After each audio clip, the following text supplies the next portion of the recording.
Je vote pour la science avec Isabelle Burgon. Bonjour à vous, j'espère que vous allez bien. Les épisodes d'inondation d'août dernier nous rappellent de mauvais souvenirs. Cet été, 43 municipalités québécoises ont subi des dommages et une personne a perdu la vie. Les images restent vives, des sous-sols inondés, de nombreux déchets qui jalonnent les routes, des gens désespérés. Alors se pose la question, comment faire face aux épisodes d'inondation de plus en plus fréquents et intenses qui surviennent en raison des changements climatiques? Le gouvernement québécois se prépare à adopter une nouvelle cartographie des zones inondables, ce qui fait déjà grincer certaines dents. Pourtant, il importe de mieux s'y préparer et surtout de mieux construire. Les villes ont là un rôle à jouer pour encourager les bonnes pratiques, tout comme les architectes et même les assureurs. Il faudra peut-être renoncer à nos sous-sols ou apprendre à vivre dans des maisons conçues différemment. Alors, comment pouvons-nous bâtir pour mieux faire face aux inondations? Nous en parlons tout de suite. Restez là.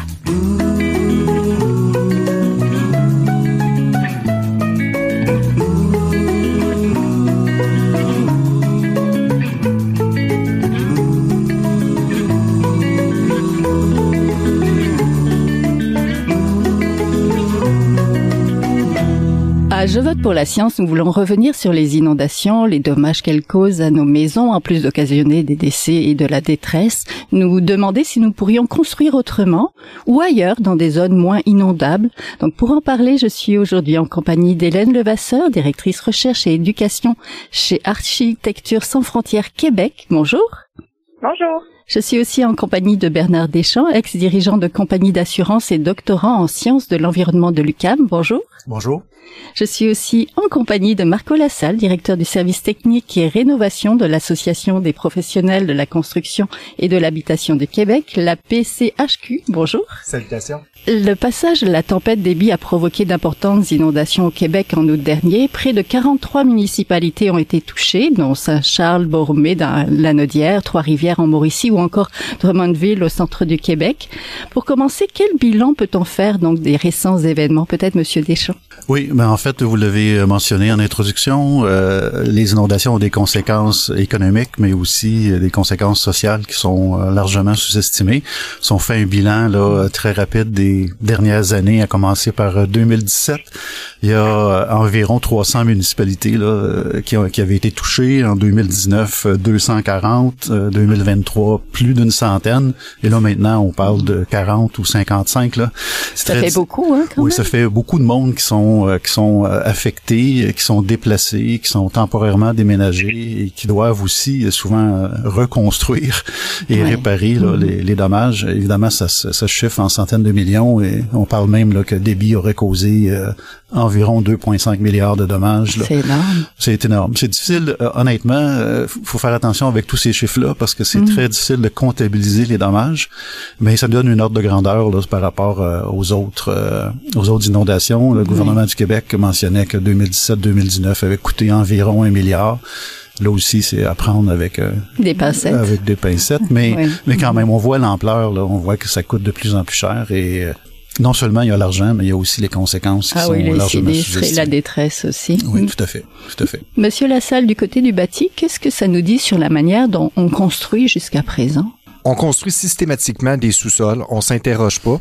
Sans dire, parce qu'il y a déjà des discussions présentement, est-ce qu'on doit faire des sous-sols ou pas? Oui, on va en parler. La vérité c'est pas un absolu, c'est pas un go partout et c'est pas un non nécessairement partout. Il y a des avantages et des inconvénients. Par contre, on bâtit des sous-sols de la même façon qu'on bâtit ou qu'on aménage des étages hors sol et il y a des conséquences à ça. On les aménage, on bâtit avec des matériaux qui sont les mêmes, qui sont hors sol, il y a des conséquences à ça. Si on a parlé beaucoup dans le passé très récent, d'efficacité énergétique. Et pour ceux qui ne sont pas déjà rendus là, il y a du gros retard parce que ce n'est plus le discours actuel. Maintenant, on s'en va beaucoup plus vers la résilience des bâtiments et de l'empreinte carbone. Ceci dit, l'efficacité énergétique reste toujours là et c'est pas incompatible. Il va falloir additionner ces défis-là. Et quand vous dites des matériaux de sous-sol qui ressemblent à des matériaux qu'on utilise hors sol, c'est quel genre de matériaux? Tout ce qui est carton, déjà, en partant. Carton? Oui, tout ce qui est fibre de bois, tout ce qui est maçonnette, ces éléments-là. Quelque chose qu'un Saint-Bernard bave dessus et le matériau gonfle, là, pour vous donner un exemple, c'est peut-être pas approprié. Ah non. un cinéma maison à 50 000 $ dans un sous-sol, Oui, c'est vrai. peut-être pas optimal. On va plutôt prôner la simplicité, le minimalisme au niveau du sous-sol. Je vais donner un exemple bien simple. Il n'y a pas si longtemps que ça, on faisait systématiquement des faux planchers dans les sous-sols pour pas avoir les pieds. Oui, ou froid. Pourquoi cacher la dalle de béton? Les penthouses les plus luxueux à Montréal sont directement sur une dalle de béton exposée. Pourquoi qu'on fait pas ça dans le sous-sol? Parce qu'on a froid aux pieds. Parfait. Au lieu d'avoir des plaintes de chauffage qui sont dans le bas des murs, pourquoi qu'on n'a pas un système de chauffage incorporé à la dalle de béton qui serait à l'abri des refoulements d'égouts, par exemple? Oui, on va s'en parler de tout ça. Donc, Madame Levasseur, à votre tour, pouvez-vous nous identifier peut-être quelques enjeux sociaux, environnementaux des inondations pour les populations et les bâtiments plus vulnérables? Sans vouloir répéter ce que Bernard mentionnait, bon, c'est sûr que les enjeux sociaux, environnementaux ou humains, il y en a plusieurs. Ils vont être liés notamment à la santé des personnes qui habitent dans les maisons.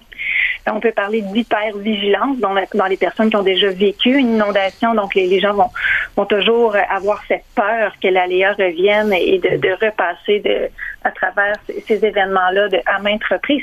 Un feu, par exemple, faire une analogie, il peut arriver qu'une maison passe au feu, mais après ça, la situation géographique-là de cette maison-là, sauf si bien sûr on est proche d'une forêt, n'est pas un facteur de récurrence. Oui. Alors qu'une maison située dans une zone inondable ou située dans une zone en cuvette, par exemple, ben il y a une forte probabilité de récurrence de l'aléa. Donc, il y a cette hypervigilance-là qui peut être à long terme très, très épuisante. Aussi, souvent dans des maisons qui ont déjà été inondées, il peut y avoir des risques de développement de moisissures, donc il peut y avoir un risque pour la santé. Il y a d'autres types d'enjeux aussi qu'on parle moins souvent par rapport aux inondations. C'est toutes les personnes qui vivent sans ancrage au logement, dont les personnes en situation d'itinérance ou des personnes qui ont des statuts plus précaires, qui peuvent se déplacer souvent de lieu en lieu, parfois même habiter à l'extérieur dans des zones qui pourraient être inondées, mais aussi ces personnes-là peuvent être parfois relocalisées dans des logements abordables. Donc, c'est déjà des personnes qui sont en situation de vulnérabilité, mais en plus habitent des logements qui sont parfois en sous-sol ou mal adaptés. Donc là, il y a comme une addition qui se fait dans le niveau de vulnérabilité, dans le fond. Au niveau de la maison, ben il y a plein des inondations peuvent causer aussi à chaque fois des très très grandes quantités de déchets. Donc au niveau environnemental, les aléas d'inondation ont un très fort impact. Seulement à Mascouche, lors des événements du 9 août, le maire de Mascouche, M. Guillaume Tremblay, disait qu'il y avait eu 4 ans de déchets qui ont été produits en un seul aléa. Donc, pour un site d'enfouissement qui avait encore une durée de vie utile de 10 ans, ben, on vient de raccourcir sa vie d'un 4 ans, donc c'est considérable. Donc, il y a énormément aussi de GES qui vont être liés à la gestion de ces matériaux-là, qui vont être mis au rebut et traités comme des déchets dangereux. Oui, ça fait beaucoup. J'aimerais qu'on parle peut-être de la nouvelle cartographie des zones inondables qui devrait être adoptée d'ici la fin de l'année. Il y a déjà de la grogne au sein de certaines municipalités, mais l'actuelle cartographie serait désuète, n'est-ce pas, Monsieur Deschamps? En fait, oui, les cartes qu'on utilise présentement datent essentiellement de 2005. Ouais. Il y a plusieurs raisons qui militent en faveur de nouvelles cartographies. Puis pour juste donner un exemple, là, dans les inondations de 2017-2019, il y a plusieurs zones qui ont été inondées. En fait, 54% des zones inondées en 2017-2019 étaient à l'extérieur des cartes existantes. Ça fait juste montrer que le risque existe aussi ailleurs que sur les cartes qu'on connaît maintenant. Oui, fait que c'est essentiellement, c'est super important là, que ces cartes-là se voient le jour. L'enjeu qu'on a présentement, c'est pas tellement sur la cartographie, mais bien sur l'application de la réglementation qui suit ces cartes-là. Dans certaines zones, oui. Mais c'est aussi une question d'emplacement pour le bâti, Monsieur Lassalle. Si on sait que c'est une zone inondable, peut-être qu'on va faire un peu plus attention ou peut-être pas bâtir. Oui, tout à fait, mais on parle beaucoup des cartographies pour les zones inondables, mais il existe aussi de la cartographie au niveau de cuvettes. Et puis ça, il n'y a aucune réglementation à l'égard de ça. Puis je suis pas en train de dire qu'il ne faudrait pas construire, mais il faudrait construire autrement dans ces éléments. Rappelez-nous ce que sont les cuvettes. Ben, les cuvettes, ce sont des espaces où le niveau sous le niveau du sol, là, dans le fond, permet pas la percolation. Donc, il y a vraiment des accumulations d'eau, comme des lacs souterrains, si on veut. Et on les connaît pas toutes, mais on en connaît énormément. Les villes connaissent les cuvettes sur leur territoire et il n'y a pas d'adaptation au niveau de la réglementation de construction à ce niveau-là. Pourtant, c'est quelque chose de facile, on le connaît, on est capable de gérer ça. Oui, et donc c'est cartographié à quelque part, ou ça existe à quelque part dans les municipalités, dans les... Oh oui, pour donner un exemple, à la Ville de Montréal, on peut marquer cartographie cuvette Ville de Montréal et on va le trouver là en 15 secondes sur Internet. Madame Levasseur, donc là où on construit, c'est aussi important. Là, vous travaillez sur le développement du programme de résilience climatique depuis 2020. Donc, est-ce qu'on est résilient au Québec? On n'est pas encore résilient. Par contre, les esprits s'alignent bien présentement pour développer des outils. En fait, depuis 2020, je vois un changement de paradigme un peu. Il y a quelques années, en fait, quand j'ai commencé à travailler dans ce domaine-là, on parlait d'atténuation des risques, de communication des risques, donc, mais on ne parlait pas du tout d'adaptation. Même quand moi j'arrivais avec un discours qui prônait l'importance d'adapter, on me disait c'est défaitiste, il faut atténuer les aléas. Mm-hmm. Alors que selon moi, la résilience, c'est une médaille à deux côtés. Donc d'un côté, on atténue, certes, mais de l'autre côté aussi, on développe les manières de s'adapter. Je pense que les deux sont complémentaires. Aussi, il y a quelques années, comme je disais, on parlait de communiquer le risque. Donc, de plus en plus, les gens sont conscients, sont sensibilisés à ces risques-là. Par contre, on ne travaillait pas sur la communication des stratégies d'adaptation. Je vais encore parler en images, en analogie. C'est un peu comme d'aller voir un professionnel de la santé, il nous fait un diagnostic. Bonjour, Madame Isabelle, je suis désolée de vous apprendre que vous avez un cancer. Voilà, bonne chance. Donc, avec aucun remède, avec aucune aide financière, avec aucun support psychologique qui vient. Donc, présentement, on travaille avec beaucoup de collaborateurs de différents niveaux gouvernementaux afin de développer ou accompagner les organisations dans le développement de services d'accompagnement pour mettre en œuvre la résilience. Donc, présentement, c'est pas encore réalisé, cette résilience-là.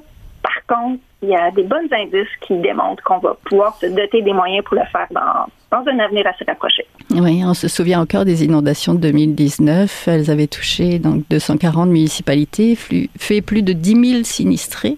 On a encore les images de Sainte-Marthe sur le lac, là, dans les Laurentides, qui nous reviennent, là, où une digue avait cédé. Là, il y avait 50 rues, les pieds dans l'eau. Là. Donc, qu'est-ce qu'on a appris sur les inondations donc, de 2017 et de 2019? Est-ce qu'on a appris, M. Deschamps? On a appris qu'il fallait faire des nouvelles cartes, ça, c'est sûr.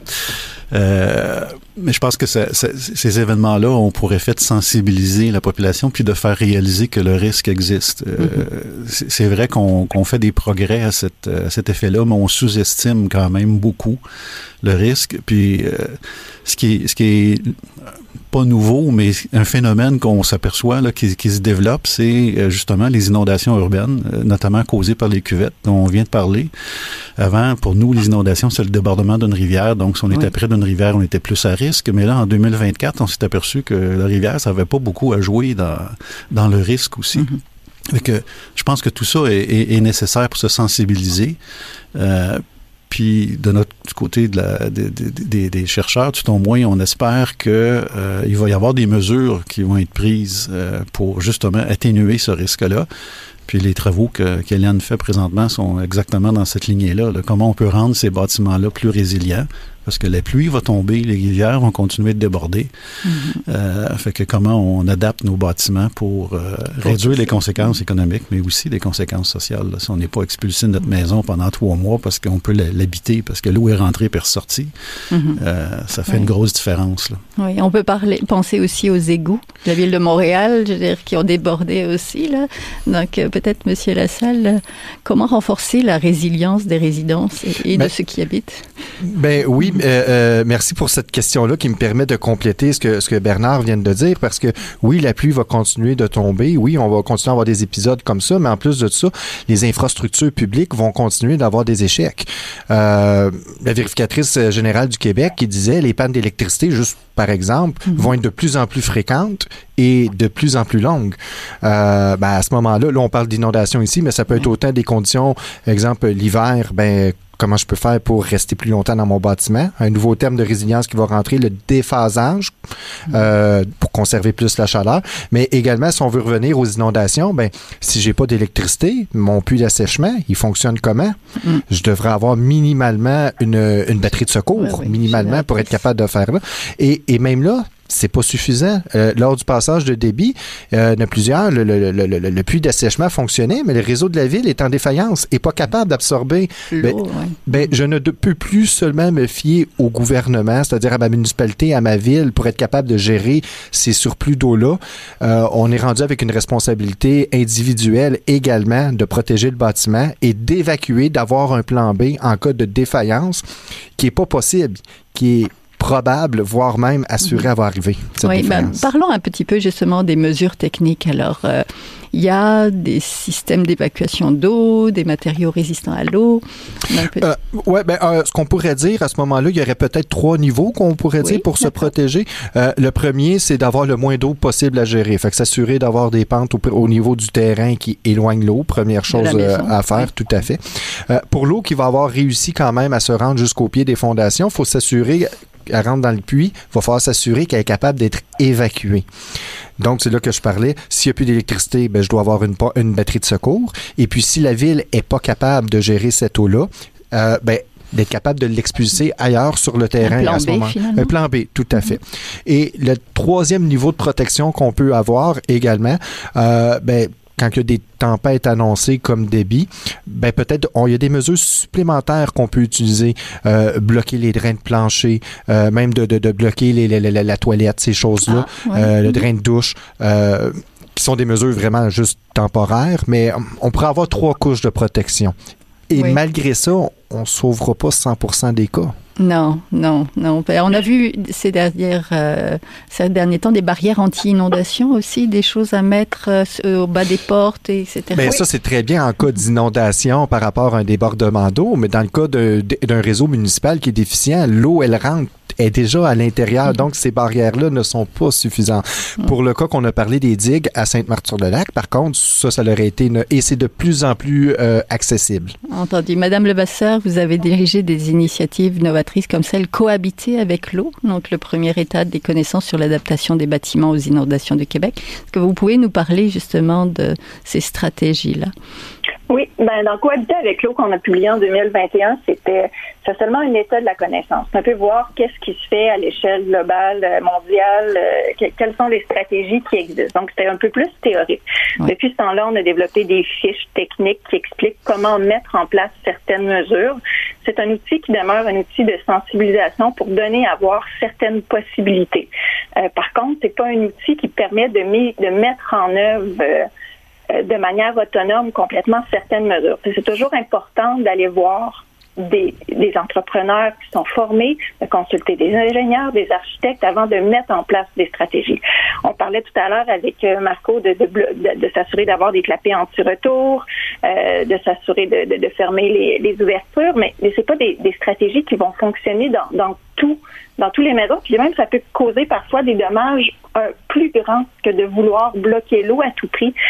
C'est arrivé encore là le 9 août avec le passage de débit, une maison sur le bord du Richelieu, donc sur un sol d'argile. L'argile, c'est très, très imperméable, donc ne permet pas l'accumulation d'eau. Donc, il y a eu une telle pression sur une maison complètement étanche dont les clapets étaient fermés qu'elle a littéralement implosé. Donc, au centre du sol, la dalle, c'était une maison qui était super bien faite, là, une dalle, plancher chauffant, vraiment des matériaux justement choisis, donc pas de faux plancher, tout ça. La dalle s'est soulevée, donc tous les murs au sous-sol ont aussi fendu, les cadres de porte se sont toutes ouverts, il y a eu des problèmes au niveau de la structure du premier plancher tellement la force a été grande. Il y a d'autres cas aussi sur l'île de Montréal, donc des triplex, encore là, que les clapets anti-retour, les avaloirs, les ballons dans les avaloirs, tout a très, très bien marché pour empêcher l'auto-inondation les refoulements d'égouts. Oui. Mais cela a provoqué une auto-inondation. Donc, c'est l'eau qu'on accumule sur le toit qui a remonté, donc la colonne, dans le fond, est montée en charge. Donc, l'eau n'est pas venue des égouts, mais par contre, c'est l'eau du toit qui est sortie par les lavabos, même jusqu'au rez-de-chaussée. Donc, on pouvait voir au rez-de-chaussée, je parle même pas du sol, des geysers de 60 cm, tellement la pression était grande. étant donné que la plaie fonctionnait peut-être un peu mieux. Fait que parfois, c'est peut-être bien quand on parle de cohabiter avec l'eau, oui, mais c'est aussi de prévoir des lieux de débordement, des lieux où on va dire, OK, s'il y a une telle pression, c'est peut-être bien de nous d'absorber ou de gérer une certaine quantité d'eau. Et si, par exemple, on est sur le bord d'une rivière, puis la rivière rentre dans la maison, puis je sais pas, il y a 90 cm d'eau qui rentre au sous-sol, il ne faut pas tout de suite la sortir non plus. Ça veut dire probablement que la nappe phréatique autour du bâtiment est remplie d'eau. Donc, si on vide trop rapidement l'eau, il peut avoir là encore une pression hydrostatique sur les murs. Donc, il y a comme une implosion vers l'intérieur, donc un bris dans la structure même du bâtiment. Fait que c'est pour ça qu'avant de mettre en place des protections, il faut vraiment bien connaître son contexte, il faut comprendre par où l'eau arrive, quel type de sol sur lequel notre maison se situe. Fait que c'est pas le dossier pour une seule personne. Non. J'aimerais qu'on parle des sous-sols aussi. Ben oui, pour réagir avec ce que Hélène dit, en effet, puis on a même vu, exemple, une maison à Sainte-Marie ou à Saint-Joseph-de-Beauce qui avait été entièrement cuvelée au complet. Donc, c'est-à-dire faire une piscine à l'envers, que l'eau ne rentre pas à l'intérieur. Ben, la maison, il n'y a pas eu d'eau à l'intérieur, mais elle a levé eau complètement comme un bateau. Quand on est dans des zones comme ça, dans des cuvettes, l'idée de cuvelage, ce ne sont pas des bonnes idées. Dans une cuvette, on ne fait pas de sous-sol, point à la ligne. Oui, mais justement, est-ce qu'il faut interdire les sous-sols? Peut-être M. Deschamps. Ben, je pense pas que pratiquement on puisse interdire les sous-sols. Là, ou dis-moi les sous-sols aménagés en cinéma-maison. Ben, je pense qu'en fonction du niveau de risque, c'est à ça que ça sert la cartographie aussi, là, c'est d'identifier ce risque-là. En fonction du niveau de risque, on peut définitivement réglementer l'utilisation du sol et aussi son existence. Évidemment, dans les zones à haut risque, je pense que ça serait une bonne pratique d'éviter les sous-sols, puisque de toute façon, encore une fois, selon des données qu'on a, plus de 80% des dommages sont causés au sous-sol. Fait que, en éliminant le sous-sol, on va réduire quand même une bonne partie des dommages. Mais interdire... peut-être pas. C'est une pratique qui existe ici là, depuis toujours et on a besoin des sous-sols pour loger du monde aussi. Là. Oui. Monsieur Lassalle, interdire les sous-sols? Là, présentement, aussitôt qu'on fait une construction d'habitation, systématiquement, on se pose pas de questions, on se fait un sous-sol. Il faudrait peut-être réfléchir, est-ce que j'en ai vraiment besoin de ce sous-sol-là et est-ce que je suis dans une zone propice à ça? Si la réponse est non, on n'en fait pas. Bon, ceci dit, il y a quand même des avantages à avoir du sous-sol. Le principal avantage étant, c'est du pied carré pas cher. Ben oui. Au Québec, on est une société qui est, au niveau canadien, on est celle qui a le moins accès à la propriété. Fait que chaque élément qui permet de l'abordabilité, l'accès à la propriété, avant de retirer ces éléments-là, c'est un pensez-y bien. Mais il y a beaucoup de gens qui vivent au sous-sol aussi, qui ne sont pas dans des maisons, qui sont dans des appartements. Il y a des gens au sous-sol. Là.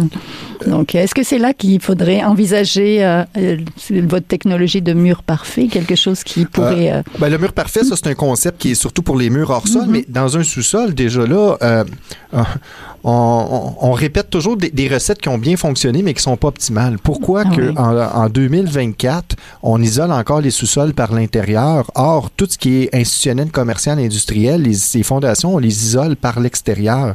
Un isolant qui est posé à l'extérieur, qui a un dégât d'eau à l'intérieur ou qui n'en ait pas, ça ne change rien dans sa durée de vie.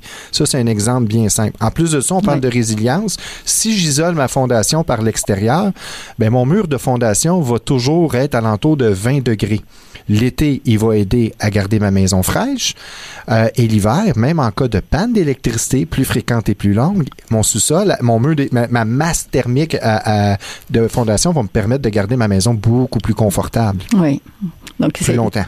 Donc ça, c'est une autre technologie. Madame Levasseur, est-ce qu'il faut éliminer les sous-sols? Vous en pensez quoi? Pour l'instant, pour revenir sur ce que mes collègues nommaient, on est dans une crise de logement. Donc, c'est difficile pour le moment de dire on sort tout le monde des sous-sols. Par contre, ce que je crois qui devrait être fait, c'est minimalement pour les nouveaux projets de développement, d'interdire les logements nouveaux avec des fameuses cours anglaises.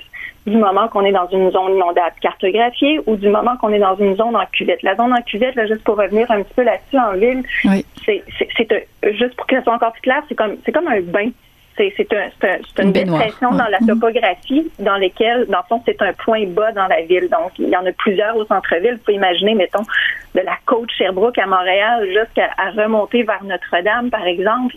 Il y a vraiment un creux. Donc, c'est propice à des inondations par ruissellement. Donc, l'eau coule dans ces zones-là. Et c'est souvent les points les plus bas. Et dans les points les plus bas, c'est aussi là où souvent les collecteurs municipaux sont situés. Donc, c'est là aussi où convergent tous les eaux souterraines qui sont dirigées dans les égouts de la ville. Donc, ça devient un point à la fois géographique qui ramasse l'eau, mais aussi où convergent les eaux de plusieurs quartiers parfois. Donc, je pense que c'est la base d'arrêter d'émettre des permis pour la construction de des logements qui seraient seulement en rez-de-chaussée. C'est sûr qu'on peut garder des sous-sols dans des maisons pour des maisons qui ont plusieurs étages et conserver certaines utilisations des sous-sols pour de l'entreposage. Bien sûr, pas dans des boîtes de carton, mais idéalement dans des étagères avec des parties en métal ou en bois massif qui soient à une certaine hauteur. Aussi, si on garde des appareils électroménagers au sous-sol comme une laveuse, une sécheuse, les mettre sur un podium d'au moins une trentaine de centimètres pour qu'il y ait une certaine accumulation au sous-sol. Au moins, on brise pas tous les appareils. On réglera ça.